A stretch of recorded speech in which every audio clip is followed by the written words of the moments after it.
चलिए students continue करते हैं अपना चैप्टर नंबर 3। आज हम पढ़ने वाले हैं फाइबर टू फैब्रिक। स्पिनिंग आज पढ़ेंगे। The process of obtaining yarn from fibre is called spinning. जो प्रोसेस होता है यार्न से फाइबर को प्राप्त करने का उसे स्पिनिंग कहते हैं। Spinning was earlier done using A hand spindle और ए स्पिनिंग व्हील। स्पिनिंग जो है बहुत पहले यूज कर ली जाती थी हाथों के स्पिंडल द्वारा, जिसे स्पिनिंग व्हील कहते थे या चरखा कहते थे। ऑन ए लार्ज स्केल, बड़े पैमाने पर spinning is done using modern spinning machine. बड़े पैमाने पर स्पिनिंग जो है आधुनिक स्पिनिंग मशीन के द्वारा कराई जाती थी। These machines produce yarns of uniform thickness. ये मशीन जो थी प्रोड्यूस करती थी यूनिफॉर्म थिकनेस के यार्न। बात करते हैं वीविंग की।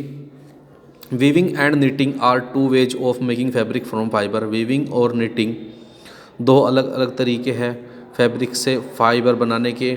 इन weaving two sets of yarn are arrange together to make a fabric.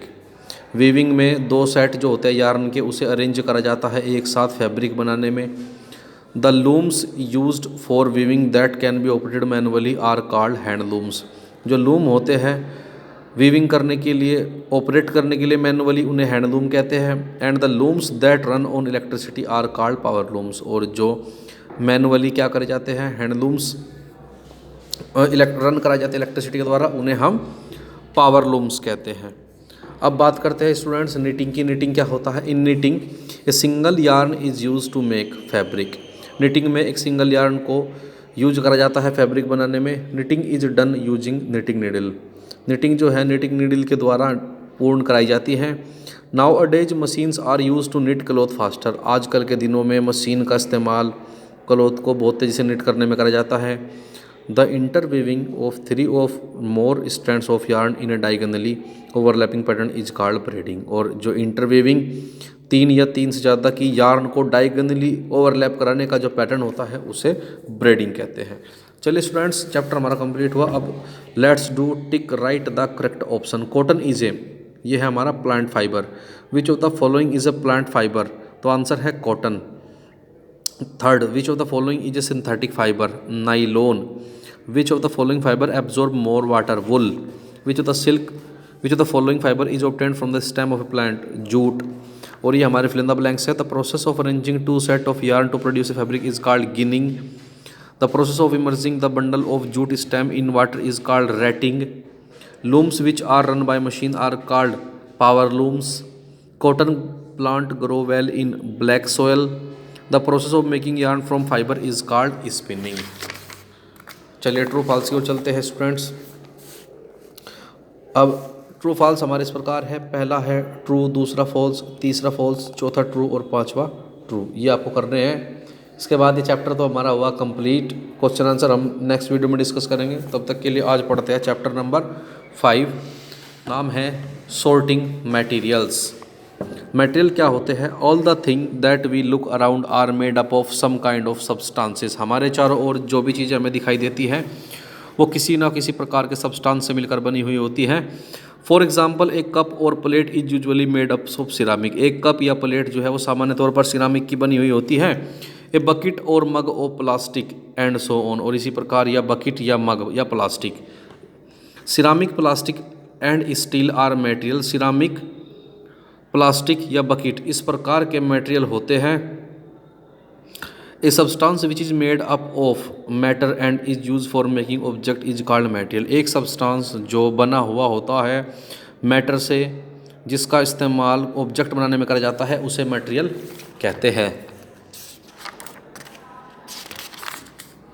Types of material की जब बात करते हैं तो मटेरियल में बी ऑफ टू टाइप। पहला है man made material are synthesized by human beings. Example plastic, nylon, glass, ceramic, steel, etc। Man made material जो होते हैं वे सिंथेटाइज्ड ह्यूमन बींग्स होते हैं। Example plastic, nylon, glass, ceramic. यानी कि इन्हें हम आर्टिफिशियल मटेरियल भी कह सकते हैं। नेचुरल मटेरियल क्या होते हैं? हमारे अकर इन नेचर, जो प्रकृति में पाए जाते हैं। एग्जाम्पल कॉटन, सिल्क, जूट, गम, रेजिन, etc। ये सारे हमारे नेचुरल मटेरियल होते हैं जो प्रकृति में पाए जाते हैं। The process of putting things और मटेरियल इन ए ग्रुप और कैटेगरी इज कॉल्ड क्लासिफिकेशन। जो प्रोसेस होता है एक प्रकार के थिंग या मटेरियल को एक ग्रुप में, एक कैटेगरी में डिवाइड करने का उसे क्लासिफिकेशन कहते हैं। We need to sort things every day, हमें हर प्रत्येक दिन चीज़ों को अलग अलग जगह पर रखने की आवश्यकता होती है, अलग अलग कैटेगरी में रखने की आवश्यकता होती है। For example, we need to put vegetable in one shelf of the fridge and the fruit in another. जैसे कि हम वेजिटेबल को और फ्रूट को भी फ्रिज में अलग अलग डोर में रखते हैं, उसी प्रकार we need to separate the dirty clothes for washing clothes and clean clothes to be keeped in the cupboard. इसी प्रकार हमें जैसे गंदे कपड़े भी हमें अलग रखने होते हैं, साफ़ कपड़े हम अलग रखने होते हैं एक कपबोर्ड में। सॉर्टिंग और grouping things makes our work easier, और सॉर्टिंग या ग्रुपिंग करना हमारे कार्य को आसान बना देता है। It is easier to find them when they are sorted into groups, जब उसे ग्रुप में कन्वर्ट करा जाता है वह एक आसान कार्य होता है।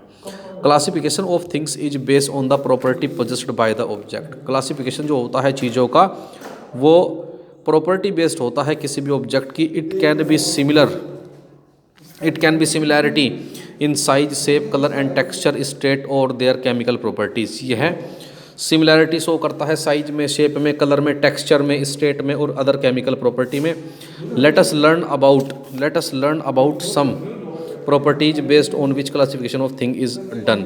आइए कुछ प्रॉपर्टी पढ़ते हैं जिसमें क्लासिफिकेशन चीज़ों का करा जाता है। जैसे पहला है हमारा लश्चर। लश्चर क्या होता है? Look at the picture shown below, what is common among all the objects shown here. आप नीचे दी गई इन चीज़ों को देखिए, इन पिक्चर को देखिए, इनमें आपको क्या सिमिलर दिखाई देता है। जैसे गोल्ड का दिया हुआ है, सिल्वर है, ब्रॉन्ज है या आयरन है। The all have a shine और लश्चर, यानी कि ये सभी के सभी चमकीले हैं। Lustre is the property by virtue of an object shines. Lustre वह प्रॉपर्टी होता है किसी भी ऑब्जेक्ट का जिसके कारण वह चमकता है। Material that are shiny in appearance are known as lustrous material. वे मटेरियल जो दिखने में थोड़े चमकीले होते हैं उन्हें लश्चरस मटेरियल कहते हैं। Metals like gold, silver, bronze and iron are example of lustrous material. जो मेटल होती है, आयरन, सिल्वर, ब्रॉन्ज या आयरन, वे सारे के सारे चमकीले होते हैं। Material that are dull in appearance और lack shine are called non lustrous material, यानी कि वे मटेरियल जो दिखने में कम चमकीले होते हैं या डल होते हैं दिखने में, उन्हें नॉन लश्चरस कहते हैं। Example paper, rubber, cardboard, would example of non lustrous material. Non lustrous material के कुछ एग्जाम्पल जैसे पेपर हो गया, रबर हो गया, कार्डबोर्ड हो गया, वुड हो गया, ये नॉन लश्चरस मटेरियल के एग्जाम्पल हैं। बात करते हैं टेक्सचर की। Texture of a substance is how the object feel to touch. Texture किसी भी सब्सटेंस का वह होता है कि वह ऑब्जेक्ट टच करने के बाद कैसा फील देता है। There are two type of material based on texture. Material texture के बेस पर दो प्रकार का होता है। They are rough material and smooth material. ये रफ मटेरियल या स्मूथ मटेरियल होते हैं। They can also be hard material और सॉफ्ट मटेरियल। ये हार्ड मटेरियल या सॉफ्ट मटेरियल हो सकते हैं। Hard material can not be compress. Hard material compress नहीं करे जा सकते। Where as soft material can be easily compress. और यहीं पर सॉफ्ट मटेरियल आसानी से कंप्रेस करे जा सकते हैं। स्टेट क्या होते हैं? State is the physical condition of a material. State किसी भी मटेरियल की फिजिकल कंडीशन होती है। Based on their state material can be classified as solid, liquid और गैस। अपनी किसके बेस पर? स्टेट के बेस पर मटेरियल तीन प्रकार से क्लासीफाई करे जा सकते हैं, सॉलिड, लिक्विड या gas. The difference in their state is because of the particle arrangement in the them. Difference जो होता है स्टेट का, पार्टिकल मैटर किस प्रकार के अरेंजमेंट होते हैं उस पर डिपेंड करता है हमारा जो स्टेट होती है वो किस प्रकार की स्टेट होती है। Solid have a definite shape and a definite volume. Solid के पास डेफिनेट शेप और डेफिनेट वॉल्यूम होता है। They can not be compressed easily. इन्हें आसानी से हम नहीं दबा सकते। Solid maintain their shape even when subjected to external force. Solid अपने शेप को मेंटेन करे हुए रखते हैं जब तक उस पर हम एक्सटर्नल फोर्स भी लगा देते हैं। For example, try to squeeze a block of wood, will it change its shape? No. क्या अगर आप किसी लकड़ी के गुटके को खींचना चाहते हैं क्या वह खींच जाता है? तो आंसर है बिल्कुल नो, क्योंकि इसका शेप साइज लिक्विड सॉलिड का कैसा रहता है? बिल्कुल फिक्स रहता है। Liquid do not have a definite shape but they have a fix volume. Liquid के पास डेफिनेट शेप नहीं होता पर उसके पास फिक्स वॉल्यूम होता है। A liquid fills the container they are poured into. Liquid उस कंटेनर में भर जाता है जिस कंटेनर में उसे डाला जाता है। They flow freely when poured into a another container. वे फ्लो करते हैं आसानी से जब तक उसे दूसरे कंटेनर में डाला जाता है।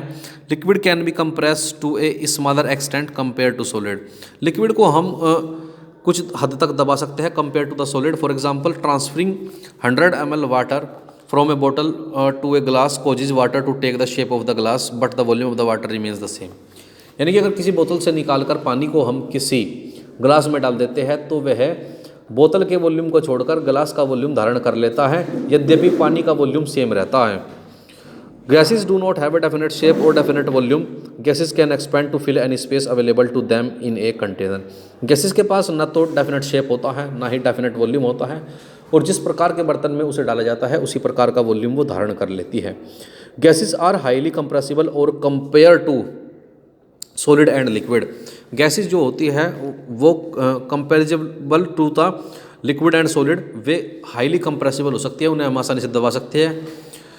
For example if we pump air into football then air expand to fill the football and take it shape. यदि हम पंप करते हैं फुटबॉल में हवा को तो वो एक्सपेंड कर जाती है फुटबॉल को और उसकी शेप ले लेती है।